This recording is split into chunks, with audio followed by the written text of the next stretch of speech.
wacky world of MultimediaJay.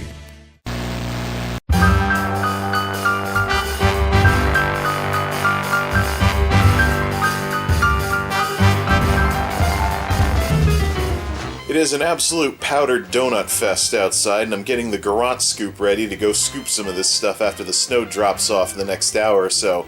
We've gotten about 1 foot to 1.5 feet of snow, and basically it was a fast-moving storm, so we probably would have gotten more if it was a slow mover.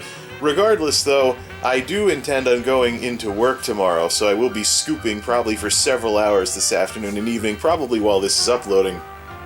But anyways, we're looking at the Xbox 360 wired controller, a #1 bestseller on Amazon for under $30. I think this might tip the balance in favor of the 360 controller versus that newer Xbox One controller that was third-party and of lesser build quality. Still got to do a dead zone test on those two controllers at some point here.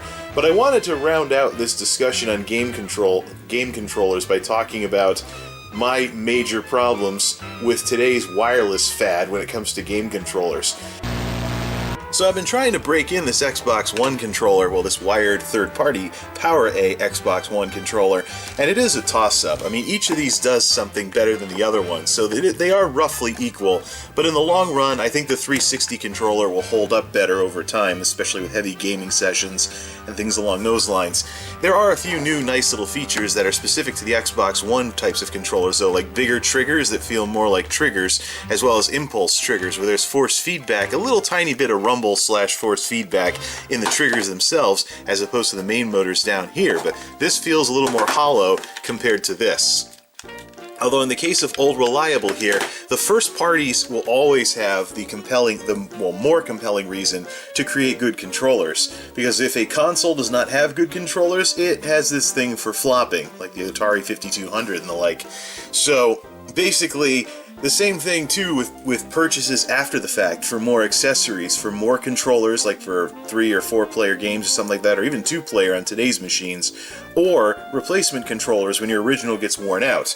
If the first party doesn't make good controllers, these suddenly start to get a little bit closer together, and it's not so clear-cut of a purchase.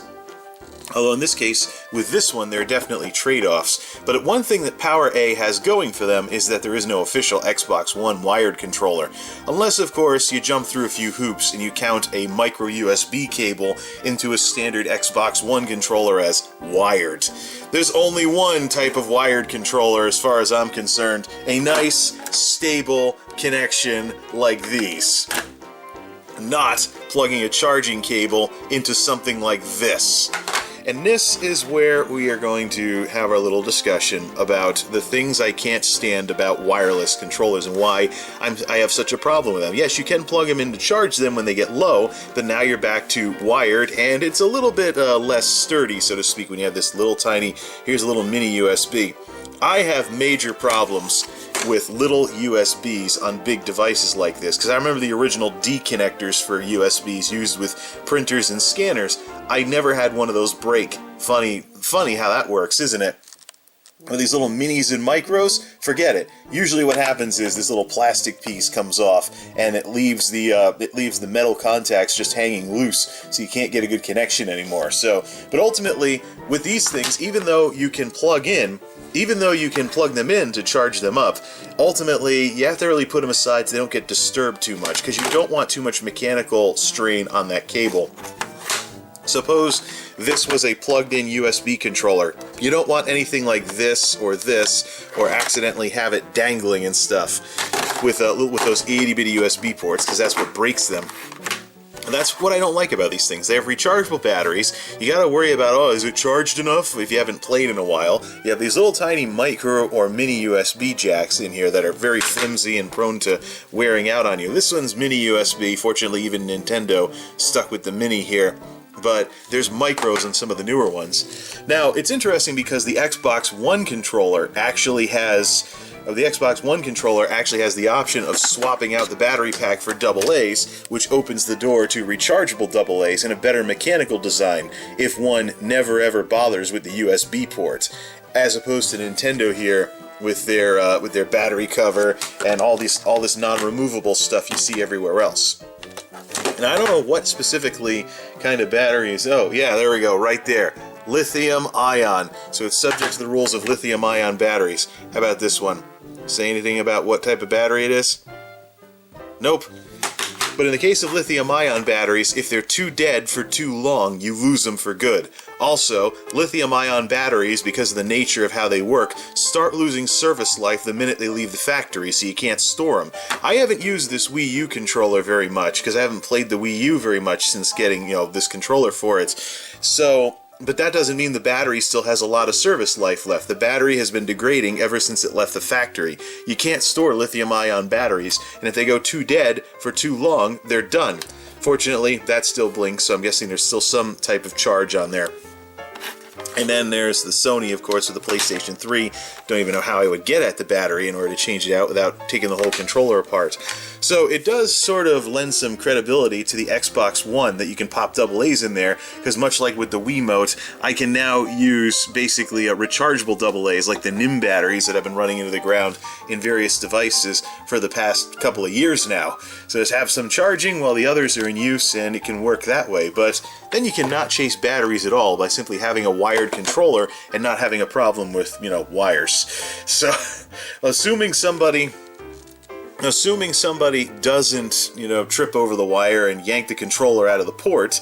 But then again, even in the case of these, at the end of the cable is the standard plug, and then there's a USB thing. So the odds are the weakest link will be this. This will come unplugged, and the USB thing will be still plugged into the computer, and you just plug them back up.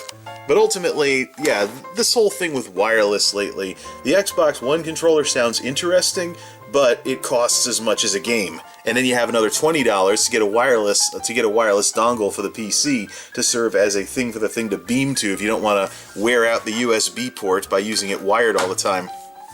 And as I've experienced with the Blue Yeti microphone, having these little tiny USBs function as though the device were wired is not very good. It can lead to all kinds of wear and tear and stuff. So, yeah. And now we can do a little dead zone test on the sticks on both of these controllers. So this is neutral.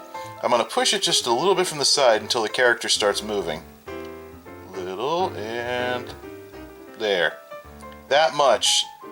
Back off, and he stops. About this much is all you need to do to get out of the dead zone and start moving the character. Now, let's compare this to the Xbox One controller in the same area.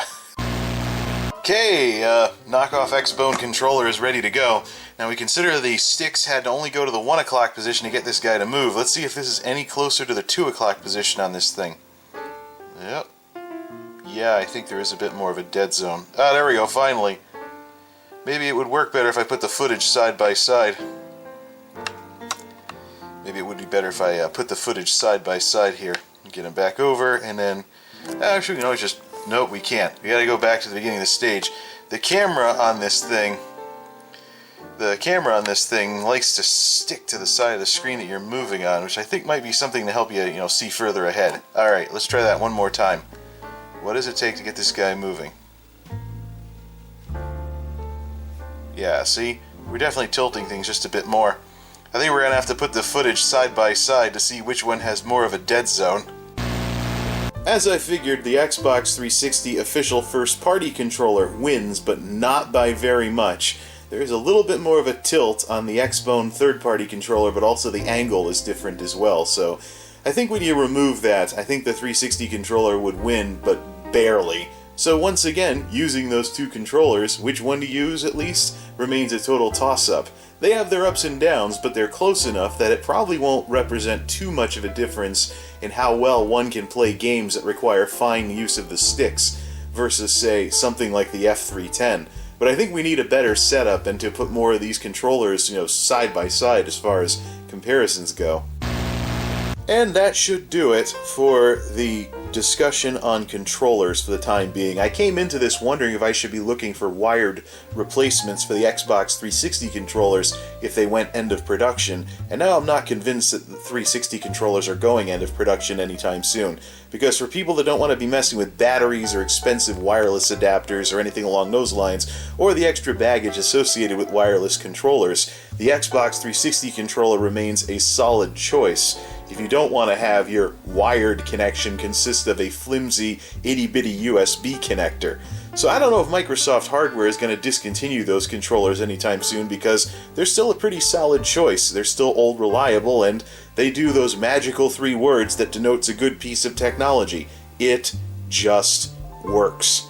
So I don't know, maybe I shouldn't have done any digging for this sort of thing in the first place, but I was curious, and I would definitely say that my curiosity has most certainly been satisfied.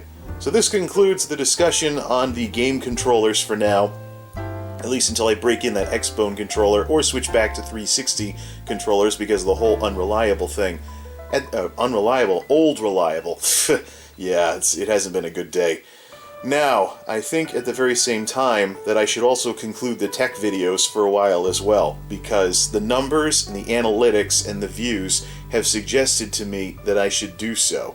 It would appear that the people who've given me a lot of crap about how I should never ever do anything but tech videos were full of it themselves. Now, I do have some real fans that don't mind me tinkering with stuff other than technology, and I imagine they'll stick around, but quite frankly, I think it's time that we made some changes because, well, semper reformanda, and the numbers would suggest that that is exactly the direction that I should go in.